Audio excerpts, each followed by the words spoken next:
Welcome to the Tradescores market analysis for November 1st, 2010. Let's jump right into Tradescores and look at the charts of the important ETFs that I monitor each week. Once you are logged into Tradescores, you can create a watch list of charts that you want to look at on a regular basis. I have created a watch list here called my Market Minutes watch list. It is under the group Stock Scores. And you could create the same one, or you could create your own with different symbols. You can see here we've got the major ETFs representing the important indexes in the market. What we're going to do now is go through a slideshow of these charts and one at a time do a little bit of analysis on that particular chart and figure out where these things are likely to go. So first chart this week is of the Dow 30, and you can see that the Dow is currently bumping up against resistance. It is therefore no surprise that we've had a little bit of trouble going higher over the last week. However, the trend, of course, is up, and there's really no reason to think that this market cannot go higher. It just needs to make that important break through resistance. Now, if we get a break of that upward trend line, that would imply that we may pull back, but more than likely, we'll probably just trade sideways here in a little consolidation before we finally break out. So, in the short term, we could get a move through that resistance. Probably we trade sideways for a little while, and I'm basically neutral on this market until we get a breakout. The next chart that we have is the Emerging Markets Index ETF. And unlike the Dow, this market is breaking through its highs from earlier this year. It did that some time ago. Really, this demonstrates that emerging markets are outperforming the Dow. Now, today, being Monday, November 1st, we actually broke to the upside from a little pennant pattern. That's a positive sign, likely meaning that we're going to continue higher, although don't be surprised if we get stuck right there in the next couple of days. And of course, with the uncertainty surrounding the U.S. election and quantitative easing, or the potential for it, which will be announced Wednesday afternoon on quantitative easing at the next Fed meeting. We may have a little bit of volatility in the short term, but the trend remains higher or up, and I expect the market will be higher in the weeks to come unless we get a break in that upward trend line. The Canadian dollar has been one of the better performing global currencies. Unlike so many, it has not gone down. It hasn't necessarily gone up either, but when you compare it to the US dollar, we've got a pretty good situation going in Canada. The market sort of is stuck in this trading range. It doesn't seem to want to get through par value. The ETF is trading a little bit under par value. I expect that we'll probably continue to just wind our way inside this pennant pattern and maybe longer term breakout, depending on what the US does with how they print more money. But for now, I would be neutral on the Canadian dollar. Weakness in global currencies has meant that the gold market has done very well. And you can see here the gold ETF managed to bounce off of its upward trend line. It is now a question of whether it makes a new high or if it makes a falling top. If it makes a falling top and then breaks that trend line, I'd be a little bit concerned.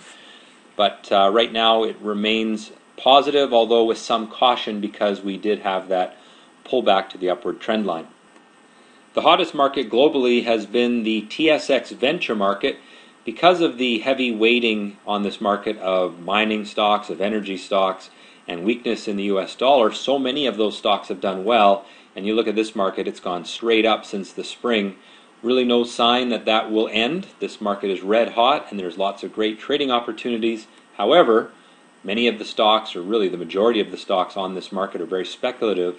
So it's not something where you want to buy into the story. Just trade the charts and you can do well with it.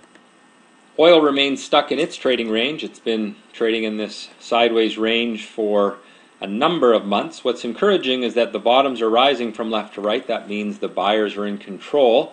We had a little break to the upside today. Probably we move up a little bit more and then get stuck there again. I don't see any reason to be real bullish on oil, but certainly the energy stocks are starting to do better, and that's likely because the optimism is building. I think it'll take some time before the oil market can really break through significant resistance. NASDAQ 100, again, unlike the Dow, it has already broken through resistance. It did that a few weeks ago. For the last 3 days, we've closed below our open. We haven't broken that upward trend line. You can see here I can draw that trend line, and that's still intact. However, this closing below the open does imply that we may get some profit taking in the short term. To be quite frank, it would be healthy for the market to get some profit taking. It helps to recharge buyers. And the catalyst for that could be the Fed meeting on Wednesday, the elections on Tuesday in the U.S. For now, remain bullish, but with some caution given the way the market has behaved over the last 3 days. Well, if the Dow is bumping up against resistance and the NASDAQ has already broken through, the S&P sort of takes the other path in that it has not risen to resistance yet. I think this is really an indication of the weak state in the U.S. economy. Of course, the S&P 500 will have a broader representation of American companies. The Dow, of course, has many global companies. The NASDAQ has many tech companies that operate globally. But the S&P 500 will have some more domestic-based companies, and that is why this index is lagging. The trend is up. The market is in the control of the buyers. But again, over the last 5 or 6 trading sessions, we've seen the market sort of stall here. I think that's probably because of the uncertainty as we come into these important decisions Tuesday and Wednesday. So I don't put a whole lot of weight in it, but if we get a break of that upward trend line, then you should be cautious. The TSX 60 ETF T.XIU is the major index in Canada. It broke through resistance about a month ago, and it looks to me like that upward trend is going to continue. We have that upward trend intact. It's rather slow in gathering momentum. I think it has some work to do, but generally speaking, I am bullish on Canadian stocks. I think that you do have to be selective. There are good trading opportunities in individual names, but trading the broader market is not necessarily a great idea. Next chart is of the TLT, which is an ETF that trades with the 20-year Treasury bond. This is a real important ETF to watch because when you see it going up, that's essentially money going to safety in the Treasury bond market. And when you see it go down, that implies that money is coming out of bonds and potentially into equities. You can see that we had a falling top set up right there. That is the first sign of pessimism. Second sign of pessimism was the break of the upward trend line a few weeks ago, and this market continues to move lower. I expect that it will continue to do that, and I am bearish on the U.S. Treasury bond market, and I think that's a bullish sign for stocks in general.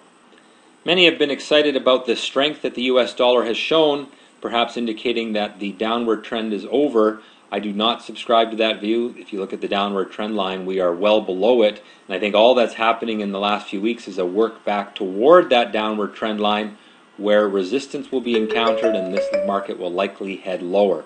Until you get a break of that downward trend line, do not be bullish on the US dollar. It appears now to be more likely to go lower than higher, although in the short term you may get a little bit more of a rally, which takes it up to the downward trend line.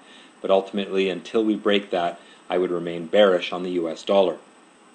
The final chart I have to look at this week is of the VIX ETF, VXX. This, of course, is backed by the volatility index, which tells us how option prices are extrapolating what future volatility in stocks will be. And it's been in a general downtrend for a number of months. That indicates that fear is coming out of the market. That's a good thing. However, in the last few days, we've seen a little bit of a tick higher in the VIX, and that's likely because of the big events that come this week. Again, Tuesday, the election in the U.S., and Wednesday, the Fed decision on interest rates, or whether they really can't do much with interest rates, but whether they will, in fact, do quantitative easing as many expect. And so you've seen a little bit of an uptick there as the risk has gone up, but generally speaking, volatility is going down. That means confidence is improving in the equity market, and that is a good thing if you are an investor in stocks.